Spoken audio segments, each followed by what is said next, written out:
1990년대 초반 헬싱키 세계 휴대폰 시장을 장악한 노키아 연구소에서 한 엔지니어가 작은 반도체 칩을 들여다보고 있었습니다. 그 칩은 한국이라는 먼 나라에서 온 것이었죠. 당시만 해도 한국은 후발주자, 선진국을 따라가는 나라로만 여겨졌습니다. 하지만 이 엔지니어 요하네스 레피네는 그 작은 칩에서 무언가 특별한 것을 감지했습니다. 그리고 30년이 지난 지금 그는 한국 반도체를 이야기할 때 누구보다 자랑스럽게 말합니다. 핀란드 출신의 그가 왜 한국을 이토록 존경하게 되었을까요? 안녕하세요. 저는 요하네스 레피넨입니다. 핀란드 헬싱키 대학교에서 반도체 공학을 가르치는 교수이자 30년간 이 분야를 지켜본 엔지니어입니다. 1992년 어느 추운 겨울날을 아직도 생생히 기억합니다. 노키아 연구소 3층, 제 책상 위에 작은 소포 하나가 놓여 있었죠. 발신지를 보니 사우스 코리아라고 적혀 있더군요. 당시 저희는 세계 휴대폰 시장의 절대 강자였습니다. 노키아 3310은 전 세계 누구나 가지고 싶어하는 휴대폰이었고, 핀란드는 IT 강국의 자부심으로 가득했죠. 소포를 열어보니 작은 디램 칩이 들어 있었습니다. 한국의 삼성이라는 회사에서 보낸 시제품이었죠. 솔직히 말하면 처음엔 별로 기대하지 않았습니다. 아시아에서 오는 제품들은 대부분 일본 것들이었고, 한국은 아직 우리 레이더에도 제대로 잡히지 않는 나라였거든요. 동료 마티가 제 어깨 너머로 힐끗 보더니 웃으며 말했습니다. 요하네스, 또 아시아에서 뭔가 보냈네. 이번엔 어느 나라야? 한국이야. 한국? 거기가 어디 있는 나라인지도 모르겠네. 연구실 분위기는 그랬습니다. 한국은 그저 값싼 노동력으로 간단한 조립만 하는 나라, 기술은 일본과 미국이 주고받는 거라고 생각했죠. 하지만 제가 그 칩을 현미경으로 살펴보는 순간 뭔가 이상했습니다. 회로 설계가 생각보다 정교했어요. 물론 당시 일본의 애니시나 미국의 인텔에 비하면 아직 부족했지만 분명히 남다른 무언가가 있었습니다. 마치 조용히 숨어서 칼을 갈고 있는 무사 같은 느낌이었달까요? 테스트 결과는 더욱 놀라웠습니다. 성능은 기대 이상이었고 가격은 일본 제품의 70% 수준이었거든요. 저는 동료들에게 말했습니다. 이 나라 앞으로 우리가 주목해야 할 것 같은데. 하지만 대부분은 코웃음을 쳤죠. 한국이 뭘 할 수 있겠어? 기술은 결국 선진국이 만드는 거야. 그때만 해도 저조차 한국이 이렇게 빨리, 이렇게 멀리 나아갈 줄은 몰랐습니다. 하지만 분명히 느꼈어요. 이 작은 나라에 뭔가 특별한 에너지가 꿈틀대고 있다는 것을. 마치 곧 터질 화산처럼 말이죠. 그리고 제 예감은 틀리지 않았습니다. 2007년 제 인생에서 가장 충격적인 해였습니다. 스티브 잡스가 아이폰을 발표했고 노키아를 비롯한 핀란드 전자산업 전체가 하루아침에 구식이 되어버렸거든요. 회사 회의실에서 동료들과 아이폰을 처음 봤을 때의 기억이 생생합니다. 터치스크린, 인터넷 브라우징, 앱스토어, 모든 게 충격이었어요. 우리가 자랑하던 물리 버튼과 견고함은 하루아침에 구식이 되었죠. CEO가 회의실에서 한 말이 아직도 귓가에 맴돕니다. 우리는 방향을 완전히 잘못 잡았다. 2010년부터 노키아는 급격히 몰락했습니다. 수만 명이 해고되고 핀란드의 국가 자존심이었던 IT 산업이 무너져 내렸어요. 저 역시 회사를 떠나 대학으로 자리를 옮겨야 했죠.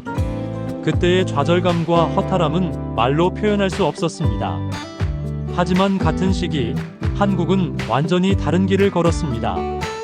1997년 IMF 외환위기 때 한국 전체가 휘청거렸지만 반도체만은 결코 포기하지 않았더군요. 오히려 더 과감하게 투자했어요. 삼성과 하이닉스는 세계 최초로 256메가 디램, 1기가 디램을 연이어 양산하며 메모리 반도체 시장을 완전히 장악했습니다. 2010년 어느 날 학회에서 만난 한국인 연구자가 제게 말했습니다. 교수님, 저희 나라가 지금 메모리 반도체 세계 1위예요. 처음엔 믿기지 않았어요. 정말인가요? 일본을 넘어섰다고요? 네, 이미 몇 년 전에 넘어섰습니다. 그때 깨달았습니다. 핀란드가 과거의 영광에 취해 변화를 거부하는 동안 한국은 끊임없이 자신을 바꿔나갔다는 걸. 위기가 닥쳤을 때도 핵심 기술만은 절대 포기하지 않았고 오히려 더 큰 도전을 했더군요. 2012년 갤럭시 S3가 전 세계적으로 히트했을 때 저는 확신했습니다. 한국이 이제 정말 달라졌구나.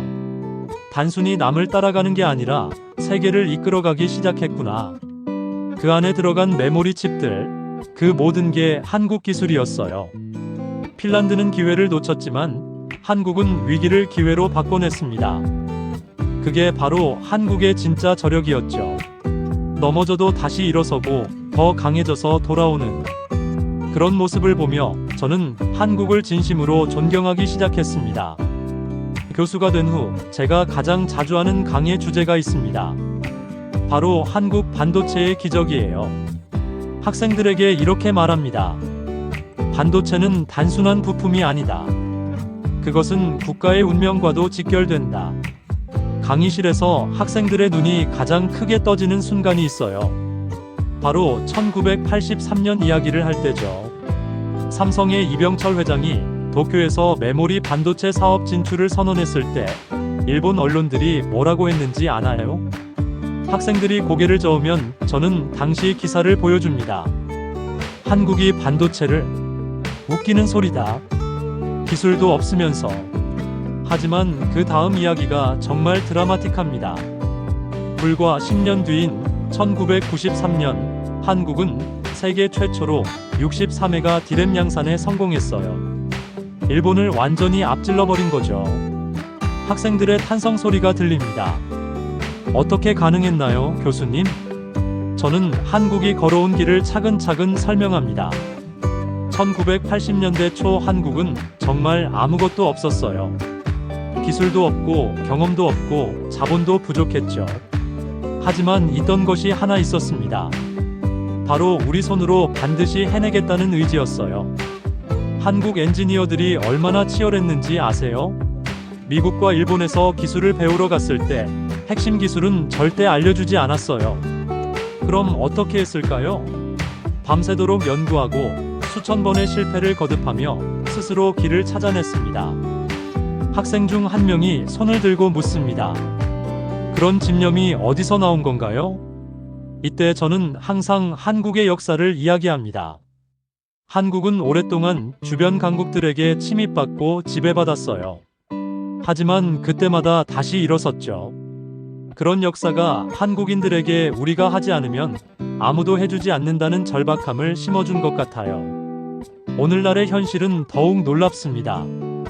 지금 여러분이 쓰는 스마트폰 10대 중 7대에는 한국산 메모리가 들어가 있어요. 전기차도 AI 서버도 심지어 우주 탐사선도 마찬가지죠. 한 학생이 놀라며 말합니다. 그럼 한국이 없으면 현대 문명이 멈춘다는 뜻인가요? 맞습니다. 바로 그겁니다. 강의를 마치며 저는 항상 이렇게 말합니다. 기술은 단순히 실력만으로 만들어지는 게 아니에요. 포기하지 않는 집념, 그리고 반드시 해내겠다는 의지가 있어야 해요. 한국이 바로 그것을 증명했습니다. 2019년 평생 잊지 못할 한국 출장을 다녀왔습니다. 삼성 반도체 평택 캠퍼스를 방문하는 것이었죠. 공항에서 평택까지 가는 동안 차창 밖 풍경을 보며 감탄했어요. 불과 30년 전만 해도 논밭이었던 곳이 첨단 산업단지로 변해 있더군요. 평택 캠퍼스 정문에 도착했을 때의 충격은 이루 말할 수 없었습니다. 축구장 400개 크기의 세계 최대 반도체 공장. 위성 사진으로만 봤던 그 거대한 규모를 직접 눈으로 보니 입이 다물어지지 않았어요. 이 작은 나라가 정말 이런 걸 만들어냈구나. 공장 내부 투어는 더욱 충격적이었습니다. 먼지 한 톨 없는 클린룸, 24시간 돌아가는 자동화 시설, 그리고 그 모든 걸 관리하는 한국 엔지니어들의 집중된 모습. 제가 30년간 꿈꿔왔던 미래 공장의 완성형이었어요. 투어를 마치고 삼성 엔지니어와 대화를 나눴습니다. 어떻게 이런 기술을 개발할 수 있었나요? 그가 담담하게 대답했어요. 포기하지 않았을 뿐입니다. 남들이 불가능하다고 할 때도 저희는 가능하다고 믿었어요. 그날 밤 서울의 한강을 걸었습니다. 강 건너편으로 보이는 마천루들, 네온사인들이 만드는 화려한 야경. 그 순간 저는 과거 사진에서 본 1960년대 서울을 떠올렸어요. 초가집들, 맨발로 뛰어다니는 아이들, 비포장 흘길. 그리고 지금의 모습. 불과 반세기 만에 이런 변화가 가능한가? 스스로에게 묻고 또 물었습니다. 전쟁의 폐허에서 일어나 세계의 10대 경제 강국이 되고 이제는 AI 시대의 핵심 기술을 쥐고 있는 나라. 정말 믿기 어려운 기적이었어요. 호텔로 돌아가는 지하철 안에서 한국 직장인들을 보며 또 한 번 놀랐습니다. 늦은 시간인데도 책을 읽거나 태블릿으로 공부하는 사람들이 많더군요. 끊임없이 배우고 성장하려는 모습. 그게 바로 한국 발전의 원동력이구나 싶었어요. 그날 밤 호텔에서 아내에게 전화했습니다. 여보, 한국에 와서 정말 많은 걸 깨달았어. 우리가 포기했을 때 이 사람들은 포기하지 않았어. 그래서 지금의 기적이 가능했던 거야. 아내가 웃으며 말했죠. 당신이 한국을 얼마나 존경하는지 알겠어요.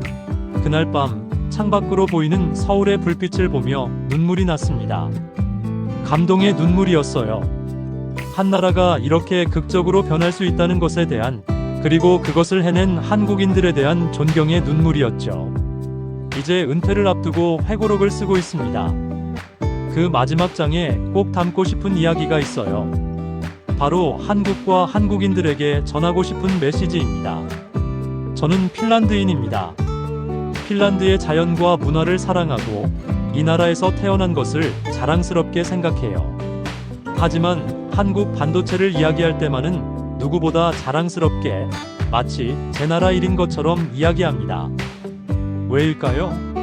한국의 성장 과정에서 인간의 무한한 가능성을 봤기 때문입니다. 아무것도 없던 나라가 의지 하나만으로 세계 최고가 될 수 있다는 걸 증명했거든요.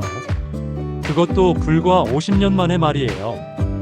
한국인들은 아마 모를 거예요. 본인들이 얼마나 대단한 일을 해냈는지, 세계가 한국을 어떤 시선으로 바라보는지. 저는 유럽에서 30년간 살아오면서 수많은 나라의 기술 발전을 지켜봤어요. 하지만 한국 같은 케이스는 없었습니다. 오늘날 세계는 한국 없이는 돌아갈 수 없어요. 여러분이 만든 메모리 반도체가 없으면 스마트폰이 멈춰요. 자율주행차도, 슈퍼컴퓨터도, 심지어 화성 탐사 로봇도 작동하지 않죠. 이게 과장이 아니에요.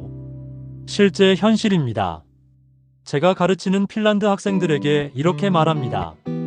한국을 배워라. 그들의 기술력도, 그들의 정신력도. 학생들이 묻죠. 교수님은 왜 그렇게 한국을 좋아하세요? 저는 대답합니다. 포기하지 않는 사람을 어떻게 좋아하지 않을 수 있겠나? 특히 한국의 젊은 세대에게 말하고 싶어요. 여러분의 아버지와 할아버지 세대가 이룬 기적을 자랑스러워하세요. 그리고 그 정신을 이어받아 더 큰 꿈을 꾸세요. AI 시대, 우주 시대에도 한국이 앞서갈 수 있을 거라고 저는 확신해요. 가끔 한국 뉴스를 보면 경제가 어렵다, 미래가 불안하다는 이야기들이 나와요. 하지만 저는 전혀 걱정하지 않아요. 왜냐하면 여러분에게는 세계가 인정하는 저력이 있거든요. 위기를 기회로 바꾸는 DNA가 있어요. 마지막으로 한국인들에게 이것만은 꼭 말하고 싶어요. 부디 자부심을 가지세요. 여러분의 아들들과 손자들은 세상을 움직이는 심장을 만들어내고 있어요. 그리고 그 심장이 뛰는 한 인류의 미래는 계속 발전할 거예요. 30년간 한국을 지켜본 한 외국인 엔지니어의 진심 어린 고백이었습니다. 한국, 정말 고맙습니다. 그리고 앞으로도 세계를 놀라게 해주세요. 감사합니다.